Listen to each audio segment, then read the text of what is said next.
Mind Crypto here. I hope we're all having a wonderful day. I know I am, but I suspect many people aren't. Today's video title is the first of its type digital asset, but we're going to get to that. So stay with me. I'm going to leave the best till last anyway. So please remember, this is not financial advice. I'm not a financial advisor, and you should always do your own research. And if you haven't already, please subscribe.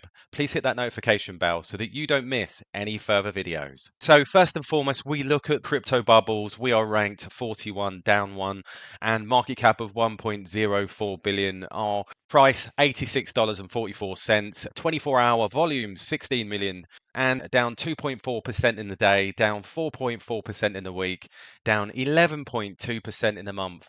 And as we know, the FUD is strong. I think we are now at that psychological bottom, and I'm hearing lots of people mention this. And I think as the FUD gets stronger, more and more people leave the community. And unfortunately, we saw someone dive yesterday, Lord Farquhar, been in the community for some time, sold all my quant, was once worth 140 grand, now sold at 25,000. Sad, but I just don't think there's going to be another bull market for a long time. The macroeconomic conditions are not there. That's up to him, and I guess this is what needs to happen, where weak hands need to be flushed out, and so that the people that are serious about this will hold on to it. And that's where I am now. I see loads of FUD everywhere, and I try to dispel it. My feed is full of people fudding quant, and that I'm stupid, I'm this, I'm that. I mute most of them. I've been called every name under the sun just because I believe in quant. This is what we've got, and this is where we're at. And you see this, and immediately he says, alternative view here. When FUD appears, what matters most are facts. Only facts alone can cut through the BS. Company information and GV's other current business interests. Now, I'm going to flick through this because this really got my go. I couldn't reply to it because subreddit require points or something stupid like that. So this stays here. So if anybody wants to have a look, go to the Quant Network on subreddit and reply to this from what I say. He goes, he was 100% shareholder of Network Holdings Limited until November 2022, when the control is assigned to Wollstonecraft Limited. I've talked about this in previous video. This is connected to Guy Dietrich, who happens to be one of the board of directors. Now, this is where he's gone absolutely off the rails. It goes, Woolcraft Limited, the sole director is Nadia Bouzidi, which, yeah, if you look at the UK version on Companies House, but then if you actually look at the details on Quant Network Holdings, it's actually registered in Jersey, a completely different Companies House, and you can pull up the details on that. And what you find is it's linked to Ogio, which is a legal entity. And we know that Jersey is offshore. Many companies do this. It's a normal aspect of business. Now, I've confirmed this over and over again, but then his whole feed is about this, and you get this absurd, I'm not sure about this, but I wonder if Nadia is GV's other half. I mean, this is absolutely ludicrous, and it really makes me laugh. Like I say, I tried to reply to this, but I couldn't because I don't have enough points on subreddit, and neither do I want to have points on subreddit, to be fair, when you get this type of tripe, which is absolutely hilarious. But this is what's happening. People are believing what they see without actually doing some research, and the research is completely flawed. So there you go. So just to sort that out. And people believe this. People are like, great post. Whether this is FUD, whether this is intentional, I don't believe this one was intentional. I just think it's pure stupidity and lack of doing correct research. So we then get onto this more positive post from our crypto talk. I think this is just a reminder for those out there that are feeling the pinch with regards to everything that's going on. Quant Network is a game changer that could reshape the traditional financial world as we know it.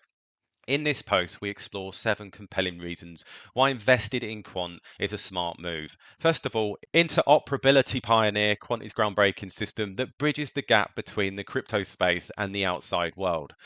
It provides interoperability solutions, making it easier to access and utilize distributed ledger technology. Then Web3 innovation. Quant is a true innovator in Web3 space. It brings together various blockchain projects into a unified ecosystem, similar to how Google search engine consolidated siloed websites. Then we have 3, real world use case. Quant Network offers a practical and real world use case. It's positioned to play a crucial role in the global digital transformation by facilitating interaction between traditional financial institutions and the crypto space. Security assurance. This is a big one. Quant's release of Quant Audit addresses the pressing issue of security in bridging technologies. And we know that Gilbert Verdian is a security cyberspace expert. Infrastructure value. The Quant Overledger system acts as a key piece of infrastructure, allowing users to access and utilize the entire crypto space. It's bringing maturity to the space that once was. Cost-effective option for enterprises looking to tap into blockchain technology without building their own blockchains. Quant provides a cost-effective alternative. When you want to use the Overledger, you have to pay via fiat into Quant. You have to have Quant. Then we have impressive partnerships, and we all know about this. The Bank of England, the Bank of International Settlements, and many more partners that are phenomenal. And then we get to the tokenomics. And we know about the tokenomics, 14.6 million, phenomenal in itself. So there you go, just to bring you a little bit of positivity. We also see this reply to my video yesterday also regards to plenty of the FUD that's taking place, also to dispel what's going on with regards to the team selling. So if you haven't watched that video, I'd suggest you go over and have a little listen, because it makes a lot of sense. And he replied to me, happy to help. The documentation of Quant utility represents the first business network indexed by a token. Now, this really got me thinking. This is such foresight from Quant. Think about it. They've got a business that is now tokenized in a way that people can buy into. We're going to talk about tokenization in a moment and the major factor of why this is so important. As we know, tokenization, I personally believe, is the next biggest thing. And while Quant have already positioned itself, I mean, eventually you'll be able to get tokens of a particular business. Quant are already doing that. You can buy tokens for the Quant business. Although we don't have shares, we have tokens. And that's how the world is going to go. We'll be able to buy tokens of businesses that represent the business and its value. And that is the future. He also goes on to say, I personally think this is a start of a new type of asset class, like a dynamic and programmable ETF. Now, that's wow. And I've never really looked at it like that, because when you're in that closed space, the echo chamber, you tend to just look at what it is and not really look at the major picture, although I do look at the bigger picture. I think this little bit of information is a crumb as to where everything is going. And then we see this from the Quant Network, achieving asset portability with confidence. The world of finance is going through a transformation with the introduction of tokenization.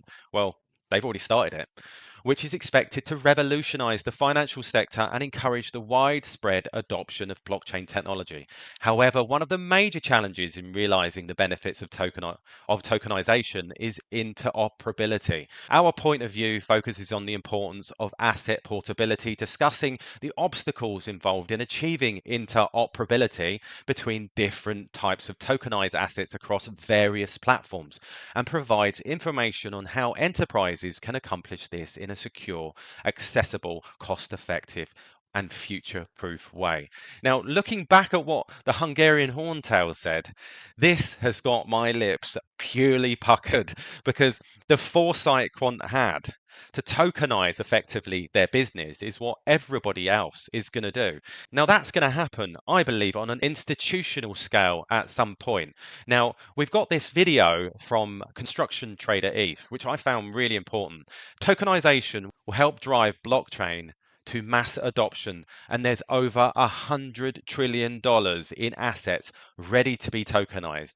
Act accordingly. Listen to this. Great, thanks, Zoe. And I think whatever way or whatever definition one wants to put on tokenization, I think at the heart of it is increased accessibility. You said about the huge proportion of the world that is unbanked.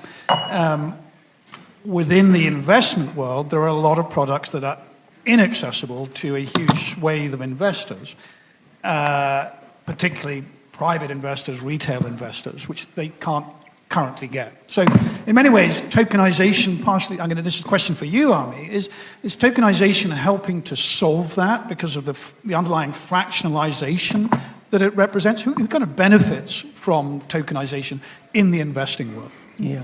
So I want to start really with where we work within the world of tokenization, because as I described, it's a very wide world.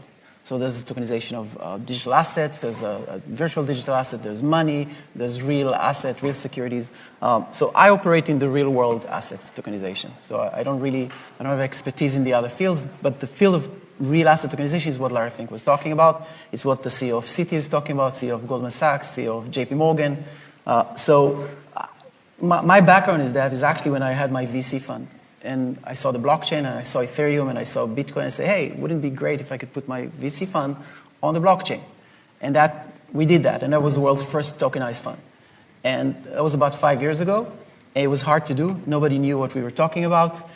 Nobody knew how to buy and hold a tokenized fund. So the fund was small, but what we realized was the technology had huge potential. And I think what's happening right now is that the banks and the financial institutions, the buy side, the sell side, everybody are realizing that the same underlying technology that was used to launch things like Bitcoin and Ethereum can also be used as infrastructure to replace very old, aging infrastructure in other markets, and especially in the private markets where there's actually no infrastructure in many cases, or no integrated infrastructure, where a lot of things are done manually. So we're talking about tokenization not so much as a future model for revolution, and which I think will come. But we're talking about a real use case, real use cases which are more, I would say, immediate, where we're taking infrastructure and deploying it within banks to add a lot of value to the entire value chain. A lot of value to the asset managers, a lot of value to the banks and to the wealth managers and to advisors, all the way down to the investors themselves. To your point, we're not starting retail. We're starting with institutional investors. We're starting with private banks and with private assets and private markets and so on. And the reason is exactly, investor protection and all of these things. They're just not there yet. We're at the very, very early stages of that. But these markets are so big. It's a trillions, hundreds of trillions of dollars market. There are pockets of use cases where tokenization brings immediate and instant value. So we're working on, with JP Morgan, which is one of our investors, we're working on tokenizing repo market. Intraday repo market. So that's a use case that can do billions of dollars a day. So that's a very clear use case where you can work on it. Other people are working on tokenizing MMF, money market funds, private equity funds, and we do a lot of work on real estate tokenization as well, where I can talk in a few minutes about the values and who gets what and why. But this is basically where we operate within this market. $100 trillion.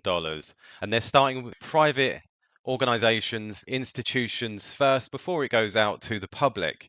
Now we've got to understand, he mentioned there's already companies already doing it. Well, if we look at Quant as an example of that, they're already doing it. Effectively, they've tokenized their company, the overledger, everything with it. And that is, for me, absolute foresight.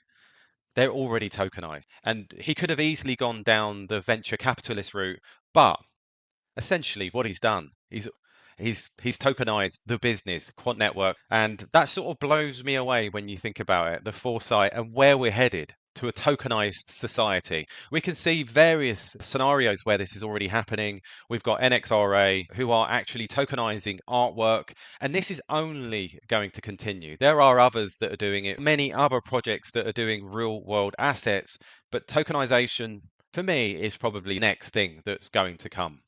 Anyhow, I hope you like this video. Please subscribe. Please hit that notification bell so that you don't miss any further videos. All the best, and I'll catch you later.